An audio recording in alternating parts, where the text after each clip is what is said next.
Since its inception, there have been more than 700 attempts to reform or abolish the Electoral College. However, after the 1968 presidential election, the Electoral College was almost abolished for good. On September 19, 1969, the U.S. House of Representatives voted and passed an amendment to abolish the Electoral College.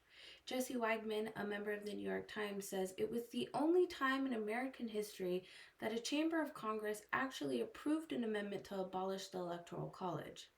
This amendment approval was brought on by segregationist Governor George Wallace trying to siphon electoral votes from candidates Richard Nixon and Hubert Humphrey.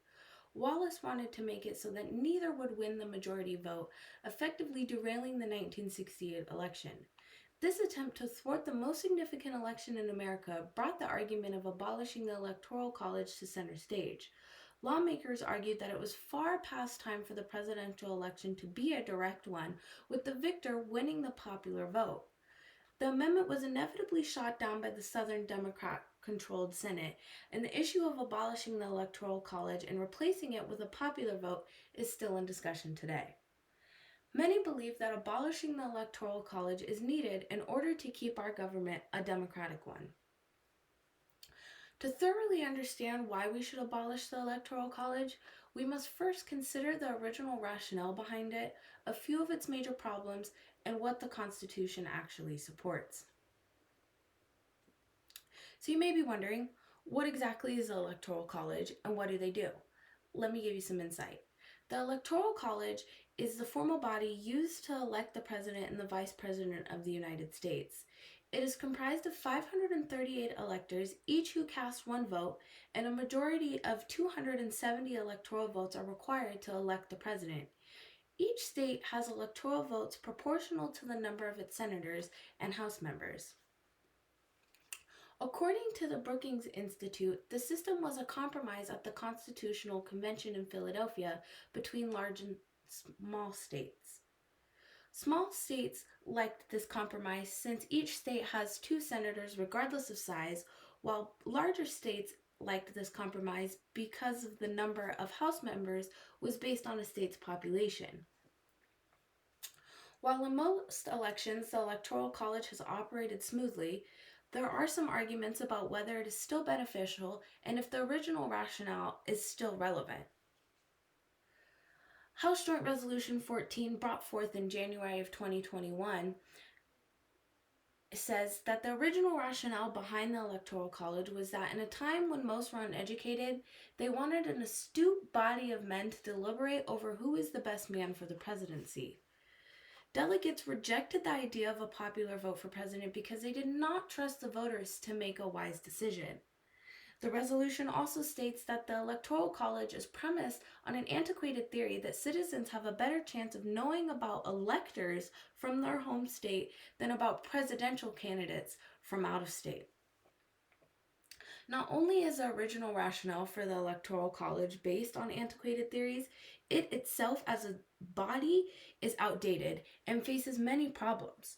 We will now examine 2.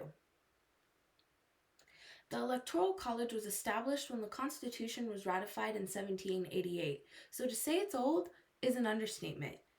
Created in an era of limited nationwide communication and information sharing, the Electoral College is so obviously outdated. With the development of mass media and the internet, information on presidential candidates is more readily available now than ever.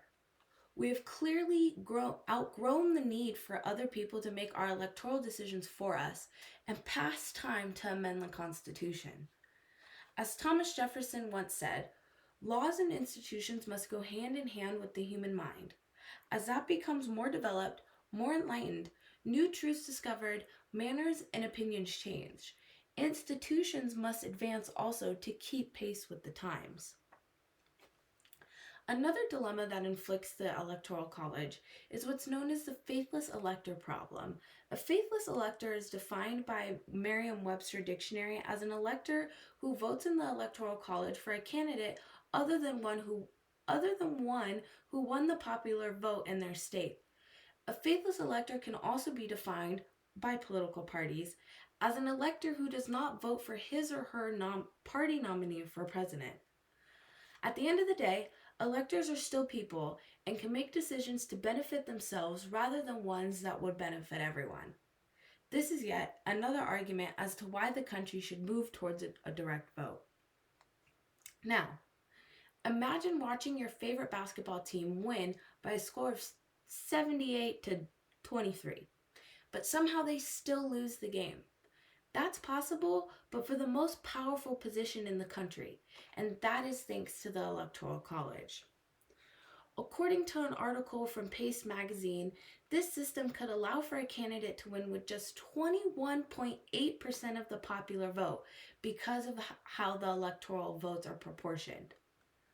Birchbaugh, the man responsible for the 1968 amendment to shift to a direct vote, said that the Electoral College made one person's vote in a swing state matter more than other people's votes elsewhere.